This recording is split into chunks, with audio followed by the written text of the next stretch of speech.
Hello everyone, this is Faraz sir from Sifton Online Classes. Today we're gonna study from our book Social Science, chapter number 6 of Civics, that is Criminal Justice System. तो आज हम लोग अपने इस chapter का नाम है हमारे क्रिमिनल जस्टिस सिस्टम। इसमें हम लोग पढ़ेंगे introduction, role of the police, who can file an FIR, how to file an FIR, investigation, right of the arrested person, role of the public prosecutor, role of the defense counsel, role of the judge, fair trial, conclusion। तो हम लोग अपने topic की तरफ बढ़ते हैं। तो सबसे पहले आता है इंट्रोडक्शन। तो आज हम लोग सबसे पहले इंट्रोडक्शन में क्या जानते हैं, क्रिमिनल जस्टिस क्या है और क्या इसके बारे में बताना है। तो it is the duty of any government to ensure the safety of its citizens so that they can live in a crime free environment. To this end of the government makes laws so that the guilty could be punished and to be ensured that innocent are not wrongly punished।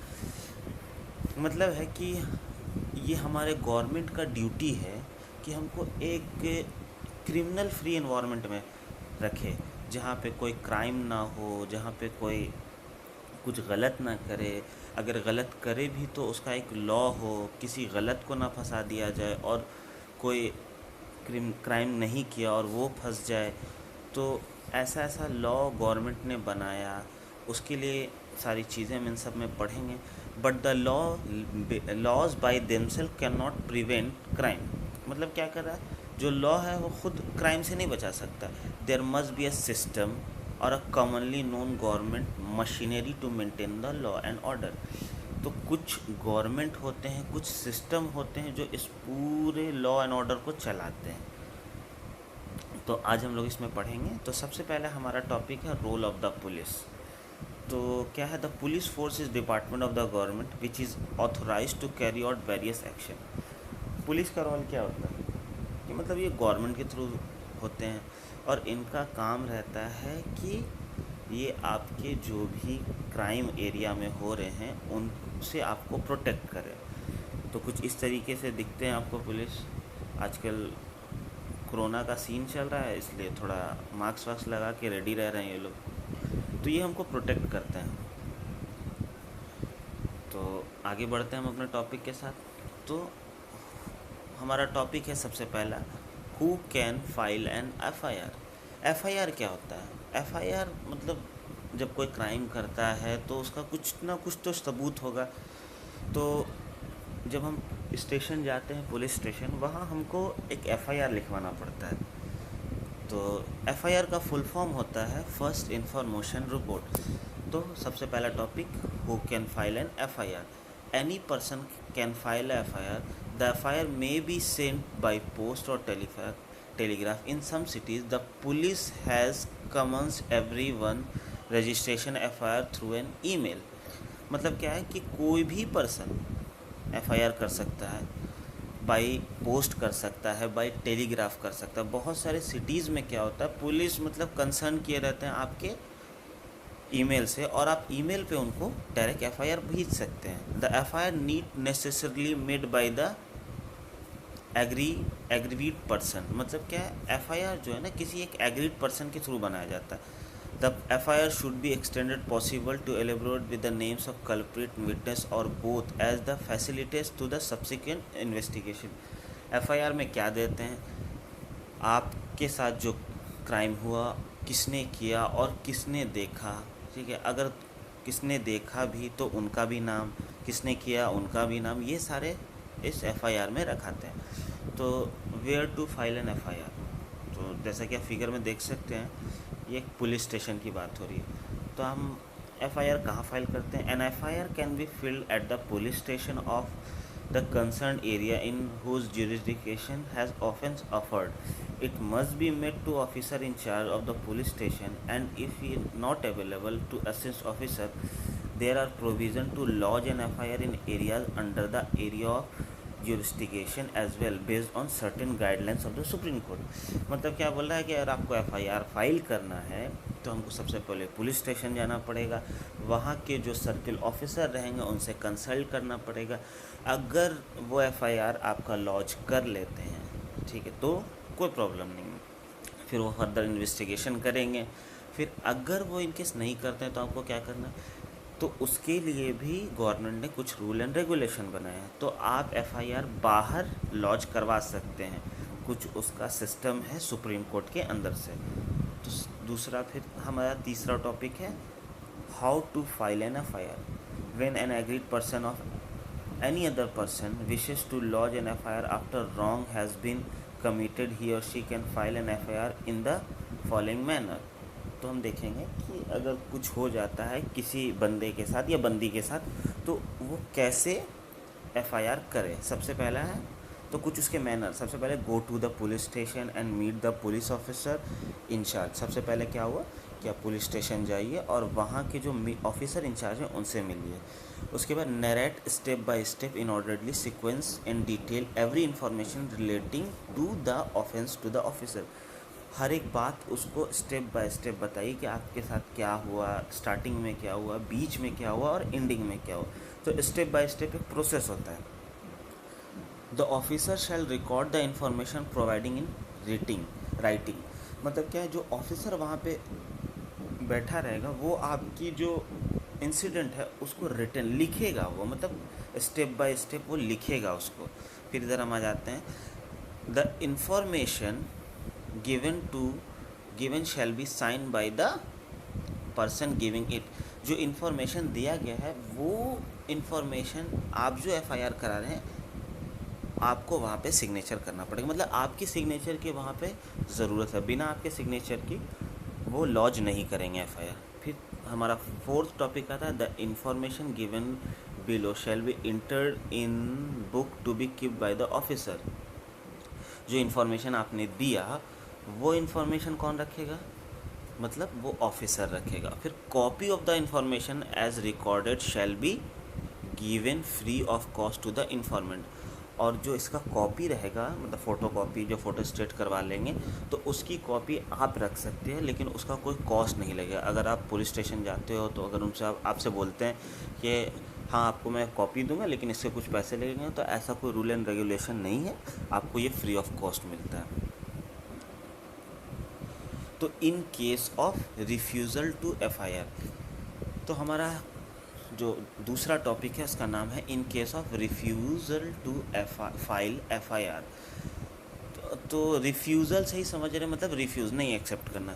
तो if the officer in charge refuse to record the information may be sent in a writing and by post to the superintendent of police concern who if satisfied that such information disclose cognizable offense shall be either investigate the case himself or direct an investigation to made by any police officer subordinate to him। तो मतलब अगर कोई बंदा नहीं लेता है आपका police station में एफआईआर तो आप डायरेक्ट क्या कर सकते हैं, सुपरिटेंडेंट ऑफ पुलिस जो उनका अपर हेड है उनसे आप जाके इस बारे में डिस्कस करते हैं और वो डायरेक्ट इस केस को देखेंगे। फिर आती है हमारी topic investigation. Once an FIR has been registered the investigation in the case shall be begin. The police officer in charge of the police station nominates an investigating officer for the purpose who can then goes into the details of the case, collect the evidence, record statement of the witness. After the police office in charge conclude the investigation, she frames the charge sheet against the guilty. Thus they is sent to the court for registration and will be come up for hearing by judge in due to course। मतलब क्या होता है कि investigation की बात होती है कि जब पुलिस के यहाँ पे एफआईआर करते हैं तो वहाँ से जो उनके ऑफिसर होते हैं वो क्या करते हैं, एक पार्टिकुलर ऑफिसर को आपका केस हैंडल ओवर करते हैं। वो उसके बारे में छानबीन करते हैं कि केस कहाँ हुआ, केस कैसे हुआ, कौन विटनेसेस हैं, किसने कैसे कैसे क्या किया, सारी चीज़ें वो कलेक्ट करते हैं इन्फॉर्मेशन। इसीलिए उनको कहा जाता है FIR, फर्स्ट इंफॉर्मेशन रिपोर्ट। जो उनको आप लोगों ने इंफॉर्मेशन दिया, फिर वो उनके ऊपर इंक्वायरी कर रहे हैं, ठीक है, और देख रहे हैं कि क्या ये जो इन्होंने स्टेटमेंट दिया था वो सही था कि गलत था। उस पर उनको वो इंक्वायरी करते हैं, फिर उस पर वो मतलब एविडेंस कलेक्ट करते हैं, फिर उसके बाद वो पूरे प्रोसेस को कलेक्ट करते हैं, उसके ऊपर फिर एक चार्जशीट बनाते हैं, और ये चार्जशीट फिर क्या करते हैं, वो कोर्ट में जाके सबमिट करते हैं। तो उसके बाद फिर कोर्ट आपको हियरिंग के लिए बुलाते हैं, मतलब वो अपने हिसाब से डेट दे देते हैं कि हाँ इतने तारीख को आपको आना है। तो हम लोगों ने सुना होगा तारीख पे तारीख, ऐसा कुछ भी। तो वो कोर्ट करती है, कोर्ट अपना हियरिंग एक डेट देती है कि भाई जो गिल्टी है उसको मैं ये डेट दे रहा हूँ, इस दिन उसका मतलब केस सुना जाएगा। क्योंकि ऑलमोस्ट इंडिया में बहुत सारे केसेस हैं, अगर पर डे सबको बुलाने लगे तो फिर केसेस वो हैंडल नहीं कर पाएंगे। तो ये सारी बातें तो हो गई, लेकिन हमने सोचा कि भाई FIR, who can file an FIR, where to file an FIR, how to file an IFR, लेकिन हमको ये पता नहीं है कि भाई दिखने में कैसा है। तो आइए हम लोग देखते हैं। ये हमारा, देखिए ये हमारा है, यहाँ हमको FIR फाइल करना है। आप इसको देख सकते हैं, आदर्श थाना गर्दनीबाग पटना, कुछ इस तरीके से दिखता है। ऐसा कुछ नहीं है, बहुत ये नहीं है कि मतलब कोई अलग से बिल्डिंग है, बस एक छोटा स्मॉल सा बिल्डिंग रहता है, उसके ऊपर लिख दिया जाता है पुलिस स्टेशन या फिर थाना। चलिए, तो फिर हम लोग बढ़ते हैं अपने दूसरे पिछले टॉपिक की तरफ।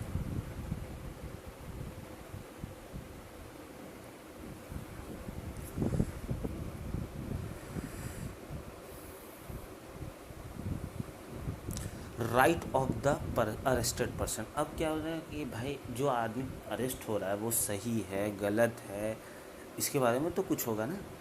तो गवर्नमेंट ने क्या किया, सिस्टम ने क्या बनाया कि भाई जो आदमी अरेस्ट हो रहा है, हो सकता है कि वो गलतफहमी का शिकार हो या बाय मिस्टेक उसको अरेस्ट कर रहे हैं, ठीक है, तो उसका भी कुछ उन्होंने क्या बनाया, सिस्टम बनाया। तो हम लोग देखेंगे the right of the arrested system. The police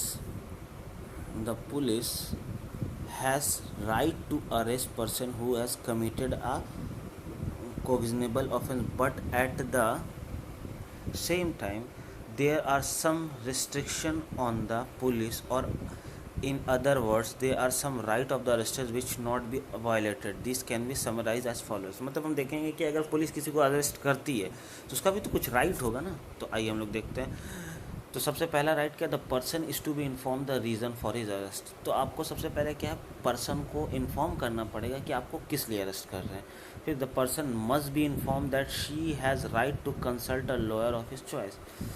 और पर्सन को इतना राइट होगा कि वो अपने हिसाब के लॉयर को, यानी जो मतलब वकील होते हैं उनको वो अपने हिसाब का चूज़ कर सकते हैं।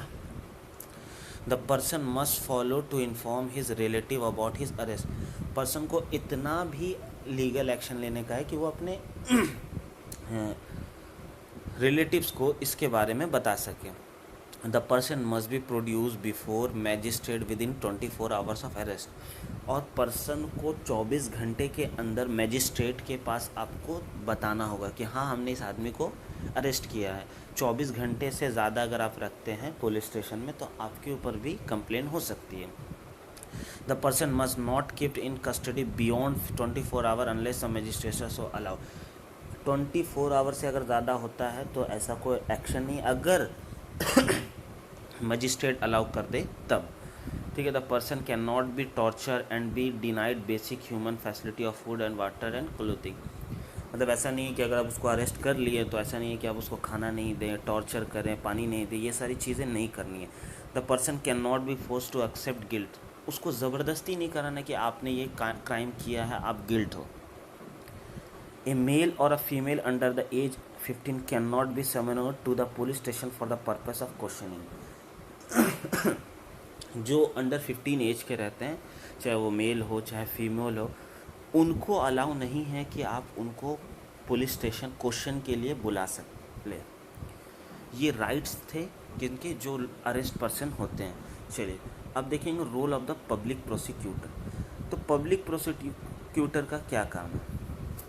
तो the public prosecutor learned advocate who represent the state and he puts or forward evidence collected by the police in front of the judge in the court. He produces all the witnesses in the court and bring out their testimonies in the presence of judge so the judge can confirm that the statement of the witness were not obtained by the police by coercion or unfair means. In civil cases, the counsel of the aggrieved platform a similar function of laying accusation against the other party. मतलब public prosecutor का क्या होगा? Public prosecutor वही हो गए जो वकील कहलाते हैं। ये क्या करते हैं कि मतलब ये सारे विटनेसेस क्राइम के जो पर्सन है गिल्टी है उसके खिलाफ पूरा वो या गिल्टी नहीं है या गिल्टी है तो उसके खिलाफ पूरा इन्वेस्टिगेशन करते हैं। ये लोग पूरा मतलब ऐसा नहीं होना चाहिए कि भाई कोर्ट कभी भी मतलब जो पुलिस रहता है उसके प्रूफ को वैल्यू नहीं देती है, लेकिन अगर जो वकील प्रूफ देता है उसके प्रूफ को वो ज़्यादा वैल्यूबल देती है। तो ये लोग भी अपने तरफ से इन्वेस्टिगेशन करते हैं और इनकी भी बहुत सारी इन्वेस्टिगेशन होती है और इससे ये मतलब कोर्ट को बताते हैं कि भाई ये विटनेसेस हैं तो ये वहाँ पे मौजूद थे, या फिर ये सारे चांसेस क्राइम को बताता है कि हाँ भाई ये गिल्टी है कि नहीं है। ये सारी चीज़ें वो जज को बताते हैं और इस बेसिस पे ही जज फिर आपको इनके बारे में क्या देते हैं, मतलब एक स्टेटमेंट सुनाते हैं कि हाँ भाई ही इज़ गिल्टी और नॉट गिल्टी। फिर उसके बाद आता है role of the defence counsel.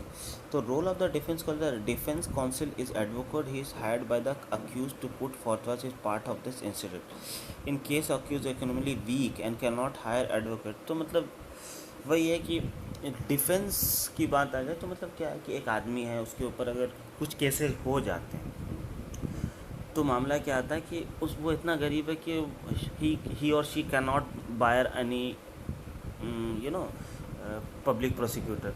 तो उसको क्या करते हैं फिर गवर्नमेंट अपने तरफ से देती है कि ये भाई एक सरकारी वकील है, ये आपके तरफ से केस लड़ेगी और उसको आपको कुछ पैसे वैसे देने की ज़रूरत नहीं रहती है।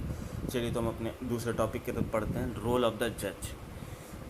तो जज तो मतलब वो होते हैं ना जो मतलब ऑर्डर आप देखोगे कि जज क्या होते हैं। ये कुछ जज तो इस तरीके के जज होते हैं, ठीक है, वो ऑर्डर करते रहते हैं। तो हम अब देखेंगे कि भाई जज क्या है, रोल ऑफ द जज। The judge is a senior and a highly qualified person in the matter of laws. She hears the charge and the evidence produced in the court by the side. The prosecutor and the defense, she take a holistic view of the case and gives the judge on the case. She give out the punishment, compensation etc. and to the aggrieved. मतलब क्या करता है जज, क्या रहता है एक senior और हाईली क्वालिफाइड पर्सन रहता है। उसका भी एक पर्टिकुलर एज होता है कि मतलब ऐसे नहीं किसी को जज बना देते हैं, वो कुछ मतलब अबव 45-50 ईयर्स के बाद ही वो जज बनते हैं। और वो क्या करते हैं मतलब उनके पास इतना पावर रहता है, वो मतलब स्टेटमेंट के बेसिस पे किसी को गिल्टी बता सकते हैं और किसी को गिल्टी नहीं बता सकते। अगर उन्होंने जो कह दिया मतलब कि भाई हाँ ये गिल्टी है तो फिर समझ लो फिर आपको उसके लिए फिर जेल वेल जाना पड़ेगा, ये सारे, या फिर उसके लिए कुछ कंपनसेशन देना पड़ेगा। ये सारी चीज़ें जज के अंडर में आती है। अब बात करते हैं fair trial. Any court procedure has to be fair to both parties that accuse and the victim. Indian legal system has devised the rule matter. The system remains unfair. The highlight of the provision of this purpose are as follows. तो देखिए हर एक party का क्या रहता है ना कि fair both parties के थे, या तो अक्यूज़ रहेंगे या तो विक्टिम रहेंगे। द इंडियन सिस्टम है डिवाइड द रूल्स, मतलब उसके कुछ मैनर हैं। अब देखते हैं वो क्या है। The court proceeding are held in open court in the presence of accused, his kin and his friend can attend the proceeding. जो कोर्ट होना चाहिए वो एक क्या होना चाहिए, ओपन एरिया में होना चाहिए और वो अक्यूज़ के प्रेजेंस में होना चाहिए, या और उसके रिलेटिव या फैमिली मेम्बर कोई वहाँ पे प्रोसीड कर सकते हैं अटेंड करने के लिए। उसके बाद the charge sheet is heard by the court in the presence of accuse. जो चार्जशीट बनाया जाता है पुलिस के द्वारा वो जो है एक्यूज़ के सामने पढ़ना चाहिए, ठीक है। The accuse has right to defend himself or himself, मतलब उसको इतना है पावर कि वो अपने आप को डिफेंड कर सके, मतलब अपने आप का बचाव कर सके। In the case of accused is poor and can not अफे the fee of lawyer, the state would provide the lawyer at its expense. अगर एक्यूज बहुत गरीब है, उसके पास लॉयर के लिए पैसे नहीं हैं, तो उसका स्टेट खुद प्रोवाइड करेगा एक लॉयर उस अपने पैसे पर। तो लॉ उसके बाद फिर फिफ्थ पॉइंट आता है, the lawyer of the accuse has right to cross examine all the witness produce by the prosecution in the court in the presence of accuse. जो लॉयर रहेगा अक्यूज़ का, उसका पूरा राइट है कि वो क्रॉस चेक कर सकता है सामने वाले के जितने भी विटनेसेस हैं, जितने भी उसके एलिगेशन लगाए हुए हैं, ये सारे पे। फिर हम लोग बढ़ते हैं अपने, ये जज है, ये आप देख सकते हैं, ये थाने की बात हम लोग कर सकते हैं। ये अब जजेस जो रहते हैं वो कहाँ रहते हैं भाई? कोर्ट में रहते हैं, ठीक है। कोर्ट में हेयरिंग होती है, और ये इंडिया का सबसे बड़ा कोर्ट है जिसका नाम है the supreme court of India. तो टॉपिक हम लोग लास्ट पढ़ते हैं। हमारा टॉपिक है कंक्लूजन। क्या है भाई? तो कंक्लूजन इससे क्या है? The Indian legal system has been formulated with a lot of diligence to ensure that the guilty are not spared and the innocent do not get punished. Everyone is equal to before the law, yet the punishment cannot be moderated by the judicial system considering the health and other condition of the accused.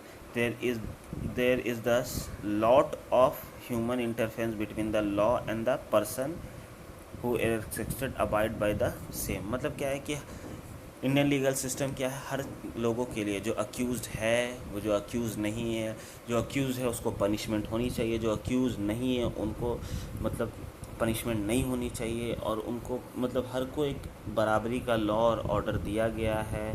और फिर उनके health और other condition को देख कर ही accuse को मतलब सब कुछ फ़ैसला लिया जाता है। ऐसा नहीं है किसी के ऊपर कुछ भी ज़बरदस्ती कर दिया जाता। होप ये चैप्टर भी आपको अच्छा लगा होगा। फिर हम लोग नेक्स्ट चैप्टर में मिलेंगे ज्योग्राफी के। Thank you.